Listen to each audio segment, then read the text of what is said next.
Michael, how are you doing today? Hi, Lisa. Great to see you, and I'm doing really well. And I understand our friend Mackenzie is with us today too. Yeah, I'm so glad Mackenzie could join us today. Welcome, Hello. Mackenzie. Thank you so much for letting me join you. Well, we're excited to show you the progress and in particular, what's going on with the solar aspects of the house, because I know that you're working on that education program for the students, and I know you're going to want to share a little bit more about that as we look at the piece today. So Michael, let's hear what you, maybe give Mackenzie a little intro to what's going on with that, and then show us what else you've accomplished since we talked to you last. Very good.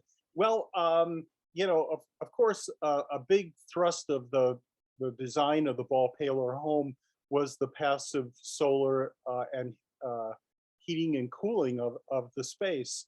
And the architect, Arthur Brown, did some really innovative things in the house to work with the climate that you have in the Southwest, and specifically in Tucson.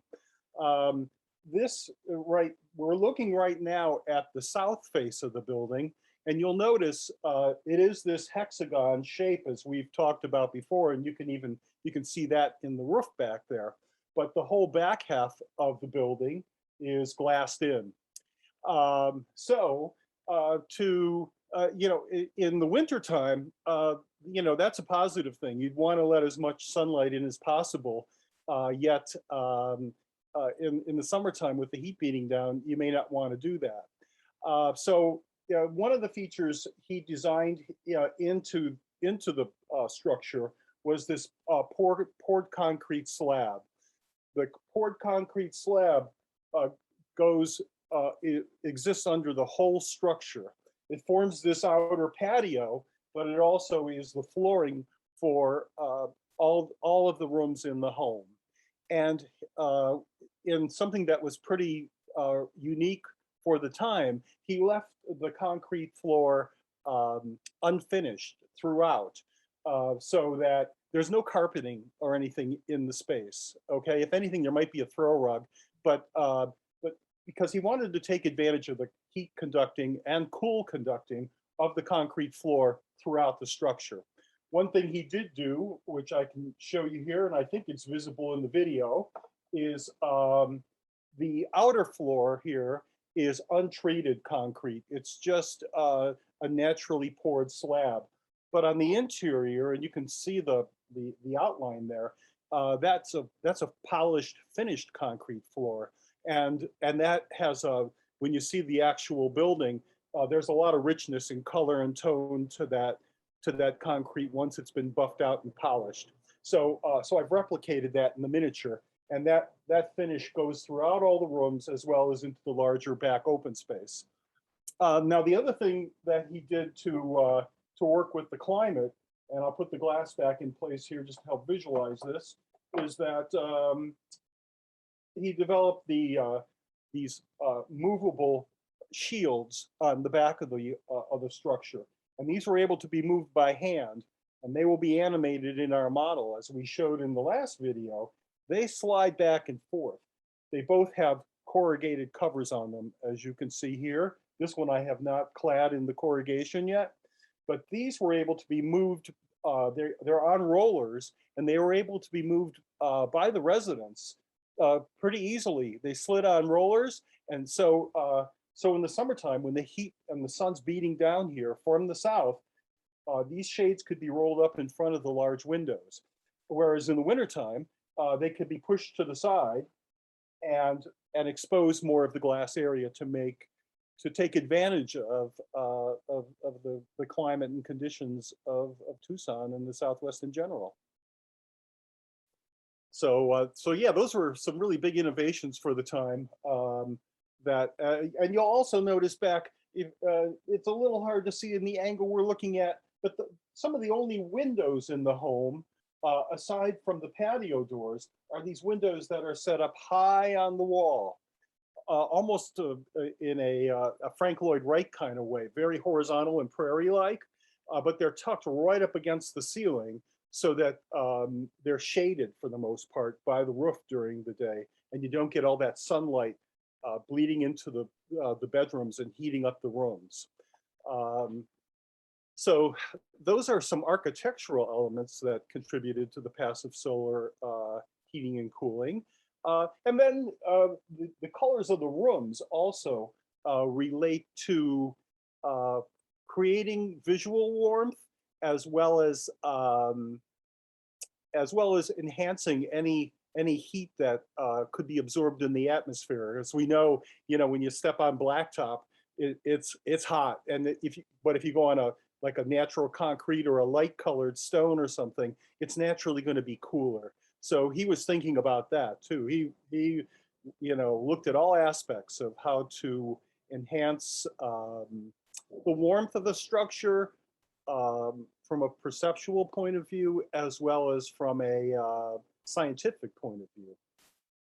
I love that you brought up the perspective, the visual perspective as well, because psychologically, colors do impact us as well. So if you're sitting in a room that's red, you have a different emotional reaction than if you're sitting in a room that's gray or lavender, like we see in the one bedroom here. Yes. So Michael, just to give you a little bit of background about what I've been working on as director of education, I'm working on developing some outreach educational programs that will go out into school classrooms to talk about some of the concepts that are illustrated in the Ball-Paylore model that you're creating. And essentially what the students are going to be doing is not only learning about miniatures, but learning about how these miniatures can be used to sort of test out these kinds of design concepts. So the students themselves will be designing their own little miniature home that they will then test out the temperature by putting it out in the sun and measuring and recording the temperature data over several days to see if the design decisions that they made make sense and are effective as the same thing that Arthur Brown may have done when he was designing his space. So it's really fascinating and wonderful to hear you talk about all of the different aspects of the passive solar, because that's going to be one of the decisions that some of the students, the middle school students, will be considering as they're looking through this project. And so there's a combination of a lot of different things that are very exciting about this for me in terms of education for kids or for young people, because we've got a lot of really important concepts that are coming through with the design. There is an emotional and an aesthetic choices. There are choices that are positive for the environment. There are engineering questions, of course. Some of those you've had to work out on your own, just how to make those things move and work within the model, but also had to be done originally by the architect. And so there's all those different design aspects. Has there been anything that has been particularly, like, what was the most challenging part for you so far? Well, I think trying to bring all these concepts to life with the animation that we're doing with the model. This is the first time I've done a project, and I know we got to see some of this in our last video. So that we're raising the roof on this automatically, so people will be able to see the interior. If the roof was down on this home, it would be really hard to appreciate the form, the color, the details, the openness. So raising the roof was a big challenge, as well as developing the mechanisms to go ahead and rotate the solar shades. Those were technical things, but my discoveries along the way as I was building this were just kind of, I was sort of rediscovering the ideas that he put into action, into 3 dimensions here, about the concrete floor and the solar shades and the use of color. So it just sort of reinforced all those notions to me, and so it's been a real interesting learning experience to kind of really go through these steps in detail. So I think one of our hopes with the education programs going out to middle schoolers is to encourage them to consider these kinds of issues as they're going through. Most of them, many of them may not become architects, but they probably will at some point have to choose their home and possibly be building a home or wanting to choose a home that is environmentally efficient. And so we are really trying to encourage that. So the wonderful things that are illustrated in the model are great examples. Color makes a big difference. Design makes a difference. Window location, the location and direction that the home is facing. What kind of ventilation do you have? What kind of materials are you using to sort of maximize the heat retention during the winter months and then minimize it during the summer months? All those are really really fantastic lessons for these young people to learn before they're sort of sitting there with an architect in a professional capacity later on in their lives. So so thank you. I'm so thrilled to hear you incorporated those into your model. Well, thank you. And I think what's fascinating too is this home was built almost 70 years ago. So, a lot has happened since then too. And it would, I think it would be exciting for students to use this as a springboard for all the reasons you just mentioned, and then to even really look at what the state of the art is too now for you know, with solar and heated floors and all kinds of things which have been done since this home was built.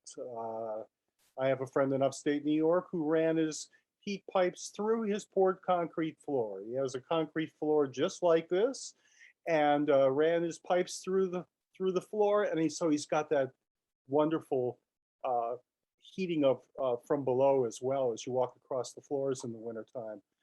So yeah, there's been so much done since this too. So I think those will be also, exciting things for students to explore. Absolutely. We're hoping that they'll ask the question of what's next? What can I do? How can I improve on this or change it? What sort of exploration? But then also, how can I make a miniature to test out these theories? If I think I may have a better way of doing it, isn't a miniature a great way to test that? Because you don't want to have to try to build the whole house and then use that as your test. You want to build a miniature of it and use that instead. So there's a lot of different ways that you can use miniatures. Obviously, they're a wonderful artistic expression, but they're also a way you can test out concepts and engineering design concepts. So Absolutely, yeah, they're just another tool, and it'll let you evaluate the bigger picture too, the form and how it relates to the landscape and those types of things. So yeah, I'm excited to see where the programs go, the educational programs, and I'd love to be just I'd just love to see what they come up with, what fresh minds, how they reinterpret these things. I'm sure it will be exciting. And building scale models is a great way to go about it too. They'll learn new skills. They'll learn other skills to complement their education. And I like the point you brought up too, Mackenzie, about even if they're not going to be an architect perhaps, but if they're interfacing with a builder someday and making wise material choices. and in environmentally sound choices. I mean, that's something that we also want to encourage them to explore those kinds of options as they're making decisions. And obviously, there are architects and designers and engineers who have been working on those concepts for a very long time, going back to 70 years ago with the Ball-Paylore, where they're innovating in that way. So we want to encourage them to consider those things as they're making life decisions about how they're going to live and where they're going to live. so I also want to thank you for incorporating so much engineering, math into an art form, which that's a really important message for kids too, because oftentimes some of the students will think that art and math or science or engineering are separate, and they're actually very much integrated into each other. They feed on each other, they support each other, and obviously scale miniatures are a wonderful example of that. But you know, your piece is definitely an example of a home that uses technology, mathematics, science, engineering, and obviously beautiful, amazing fine art all come together in one piece. So it's a wonderful example for students about how they can do all of those things and still have them integrated together. Yeah, great observation. None of those disciplines exist in a silo, and this is a great way to exemplify that. Like you say, the math, the geometry. I mean, that was one of the more challenging facets of building this home. There are a couple right angles, square corners in this whole structure. I can count them on one hand. Everything else are 30 and 60-degree angles or some variation on that. And so I think it's exciting too, because it makes you think literally outside the box. We don't have to build boxes. You know, so much of our contemporary environment is built in boxes. I think people are starting to be freed of that. But that brings up, that's another interesting point though about the home. I remember when I was there overnight and had some guests over, we were sitting here in the living room and looking out back through the glass windows, and it really merged the interior and the exterior space. You know, it was a combination of the glass wall and the same flooring material going from inside to outside, and some wonderful landscaping and lighting that they do on the premises too, which I would encourage people to try to visit. But yeah, a lot of cross-pollination of disciplines here, and it's fascinating.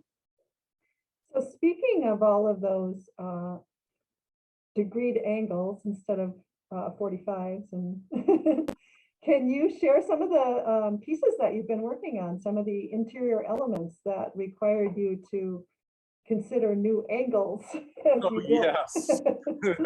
Yes, please. Okay, well, I've been working on a lot of elements of the interior now. There's some built-in furniture here, which was I don't know the architect's name offhand, but we'll find it out and we'll plug it in and give him credit. But Arthur Brown went to a separate architect to build. This is one of the desks that exists inside the structure. You'll notice the desk has a really sharp point here at one edge. That's a 60-degree angle because it was designed to fit into the corner of one of these bedrooms. There are two such desks. They're slightly different in design details, and we'll look at some other photos of these. But they were specifically shaped and designed to work in this space. You couldn't put a square desk, as we think of it, into this home and have it look right. It just would have been odd. I'm also, and then these are some little end tables also, which are rectangular, but they live more in the center of the room. They're like bedside tables, and they're not so tied into the architecture. But there's these desks that fit in the corners, they're custom made. And then let me do a little disassembly here. I'll take the glass out. And in the kitchen area, I'm going to show you the kitchen cabinets.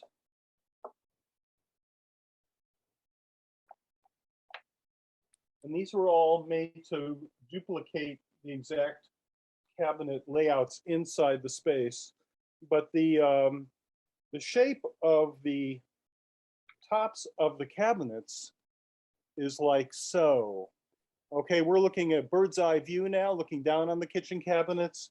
here we are now at ground level. There's our sink, and there's some of the other cabinets, but the kitchen is built into this 60-degree angle also. But it really works from a space. I've spent some time in there, and it's very functional. And then the cabinets that are hung on the wall above, just like in most people's kitchens, we've got kitchen cabinets. These also had to be specially designed to fit into the architecture of this space. So they are also at this unique 60-degree angle format.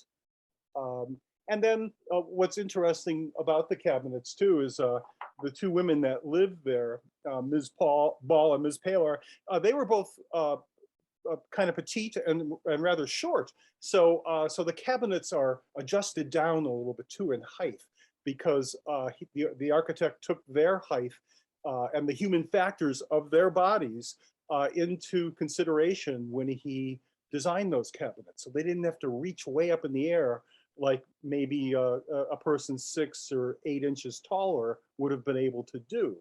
So so yeah, you know, and those are those other little discoveries. When I got down to the prints and I looked at the actual measurements, yeah, and I compared them to my kitchen cabinets, they're lower. So that's another interesting detail of how this home was built for these two women and scaled to them as well. That's a really interesting fact. I really appreciate his attention to detail going that far. Oh yeah, and then I'm working on the, I'll have the drawer pulls on our cabinets soon. I've got the sinks in place. There's a faux Formica top, just as is spec'd out in the original blueprints, which carries on this turquoise color that's runs as a theme through different rooms in the home. And I've even got the little metal edge banding along the edge of the Formica, just like we have in especially in period 50s type kitchen interiors. So yeah, I'm trying to pay attention to all those details. I've also got the refrigerator is a wonderful round, soft shape. I've got the basic form worked out here. I'm going to apply the handle and some of the little trim, and this also is in that turquoise kind of color. So it's really exciting and really unusual for the time. You know, back in the day, most appliances were white. So for the early 50s, this is this will be quite a departure when you see it in color. Okay, so as you can see, I've turned the model around now, and we're looking at the north face. And the north face is all bricked in, unlike the south face with the glassed-in walls. And I just wanted to show you some of what's happening here. There are some practical things that had to be accounted for: heating and air conditioning, and some other access doors and things here on the front of the home. But you'll notice too that there's no question about where the entryway is to the home. You know, everything else is natural brick all the way around, including this wall which projects out. But the entryway is marked by that strong use of color. And then we do have a carport that's going to be featured on the front of the home as well. It looks rather obtrusive from this angle, but as you walk around the model, it doesn't feel that way. And then all that detail on the underside's been built all as well. And even the little posts here, which are all made out of metal, just like the real thing. And these hold up the carport in the front. And so, yeah, and here you can see more of the feeling and the openness here too, because now we're aware of those sliding glass doors in the back. Michael, you're talking about the doors. There must be teeny tiny little doorknobs that you've had to make, and door pulls for that wonderful kitchen. Can I ask, do you ever do any 3D printing with those? One of the schools that we're working with wants to explore having the students do some 3D printing. And so I was hoping to be able to make a connection there if you do some of that with your models. Yes, I do. Over the years now, I've worked with yeah. There's a great example here in this kitchen. There's a lot of little drawer pools. They're all basically the same. So I'm drawing them up with the CAD program, and then I'll be 3D printing all those little drawer pools. And so they're tiny in the scale, but they're going to be a wonderful addition. So for that, I use my SLA printer, which actually prints with a liquid. But if I wanted to, I could have created some of the basic structure for an architectural model using the more standard spool type and filament printers as well. And I do incorporate those for building basic structural units sometimes to create a wall, or especially a curved wall, or something that has a unique contour. I can draw it up, print it out, and create a surface like that. Perfect. Thank you so much. I can't wait to share that with the students. The possibilities are really exciting. Can I grab one sample to show you really quick? Oh, please. Yes, we'd love to see it. Yeah, this is an example. This is part of a shell for an interior I'm doing. It's actually like an Art Deco style diner, but this was all 3D printed. And this will serve as the basic architectural underlay for this model that I'm building. So 3D printing can be used in all kinds of forms. And you can see this is kind of an unusual shape and would take a long time to hand fabricate. But doing up the drawing, printing it out, gives us a lot of flexibility. So that's a really amazing thing as well. So you're not just an artist, you're also an engineer and someone who's doing computer generated design.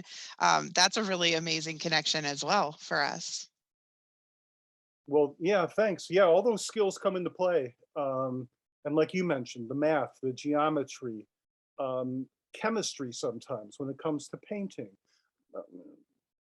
There's all kinds of, different disciplines that are involved in doing these things. And the bigger your toolbox, the more flexibility you have in building things. That's a terrific message to share with the students. I can't wait to share that quote. I think that's a fabulous message about miniatures in general, that they're part of a toolbox and there's all sorts of things that you can use them for. So that's great. Thank you so much. My pleasure. It's been so awesome to see the progress this month. And I know we've got just a few weeks before you're going to be delivering the piece to the museum and we're going to be installing it. We're getting really excited about it. And it's great to see some of the finishing touches starting to come into play. So thanks for joining us today, Michael. And I'm so glad that Mackenzie could be with us today. It was really wonderful. I just want to add one thing. So there are so many different ways that people watching this video can support this project. Obviously, Michael needs to be compensated for his amazing artistic work, but we also need funds for our educational programs to be able to take these lessons and these topics out into the classroom. So I encourage everybody to consider supporting this project. You can do so through our website, or we would be happy to talk with you and tell you more. Feel free to contact us. It's very important that we get the funding to be able to encourage young people to explore this. And that's really important to us. I mean, as a museum, we're here to educate as well as provide an enjoyable and fun experience for everyone. So if your support will really help us meet that goal. Well, Michael, we're going to let you get back to work. You still have quite a bit to do before you get out here, so we won't hold you up any longer, but it was great to see you today. Thank you so much, Michael. Thanks. It was really a pleasure seeing and talking with you both. And I'll see you next month. Yes. October 14th. All right. We're looking forward to it. Awesome. Can't wait. All right. Take Bye-bye. care. Bye-bye.